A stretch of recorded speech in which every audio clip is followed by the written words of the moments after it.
కొండల నడుమ పొగమంచులో కప్పబడిన ఒక చిన్న గ్రామం. అక్కడే జీవనంతో పోరాడుతూ తన కళను గుండెల్లో దాచుకుని జీవిస్తున్న ఒక యువకుడు అరుణ్. రోజంతా పొలాల్లో కష్టపడుతూనే చేతులు బిగుసిపోతాయి, శరీరం అలసిపోతుంది. కాని అతని మనసులో మాత్రం ఒకే ఆలోచన: ఎప్పటికైనా ఒక గొప్ప ఆర్టిస్ట్ అవ్వాలి. రాత్రవుతుంది, గ్రామం నిద్రపోతుంది. కాని అరుణ్ మాత్రం నిద్రపోడు. చిన్న కొవ్వొత్తి వెలుగులో పాత పేపర్లపై రఫ్ చేతులతో స్కెచ్చులు వేస్తూ కూర్చుంటాడు. కళ్లల్లో అలసట ఉన్నా హృదయంలో మాత్రం ఓ అగ్ని మండుతూనే ఉంటుంది. ఒకరోజు గ్రామానికి ఒక జ్ఞాని వస్తాడు. గ్రామస్తులు అందరూ అతని చుట్టూ చేరతారు. జ్ఞాని చెబుతాడు: చైనీస్ బాంబూ చెట్టు గురించి ఎప్పుడైనా విన్నారా? అతను చెప్పిన కథ అరుణ్ జీవితాన్ని మార్చేసింది.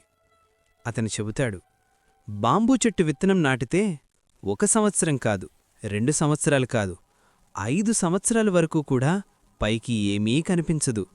జనం నవ్వుతారు, ఎందుకు వృధాశ్రమా అనంటారు. కాని నేల అడుగున బాంబూ చెట్టు మాత్రం తన వేర్లను బలపరుచుకుంటూ ఉంటుంది. ఒకరోజు ఒక్కసారిగా ఆకాశాన్ని తాకేలా ఎడుగుతుంది. గ్రామమంతా ఆశ్చర్యంగా వింటుంది. అరుణ్ మాత్రం ఆ మాటలు హృదయంలో దాచుకుంటాడు. అరుణ్ చిత్రాలు అమ్మడానికి వెళ్తాడు. తిరస్కారాలు, తిరస్కారాలు, ఇంకా తిరస్కారాలు. కొంతమంది నవ్వుతారు కూడా. ఇదంతా నీవల్ల కాదు అని చెబుతారు. కాని అరుణ్ నవ్వుతాడు. ఒక లోతైన శ్వాస తీసుకుంటాడు. మళ్లీ చిత్రాలు గీయడానికి కూర్చుంటాడు. ఎందుకంటే అతనికీ తెలుసు, తన వేళ్లు పెరుగుతున్నాయి.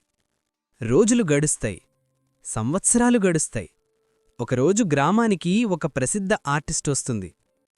అరుణ్ వేసిన చిత్రాలను చూస్తుంది, ఆగిపోతుంది. చూడకుండా ఉండలేకపోతుంది. నీ చిత్రాలలో జీవం ఉంది అనంటుంది.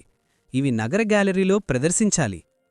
అరుణ్ ఎన్నాళ్లుగానో ఎడుగు చూస్తున్న అవకాశం చివరకు అతని ముందుకొస్తుంది.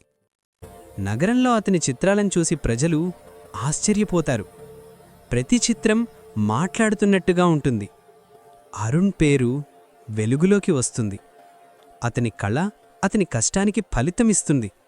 అన్నీ ఒక్కసారిగా జరిగిపోయినట్టే ఉంటుంది.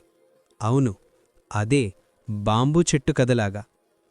ఏళ్ల తరబడి ఎవ్వలూ చూడని కష్టాలు, ఎవ్వలూ తెలుసుకోని ప్రయత్నాలు, అదే నిజమైన ఎదుగుదల.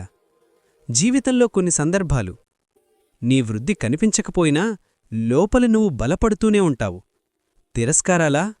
నీ వేర్లకు పోసే ఎరువులు మాత్రమే. అనుమానాలా?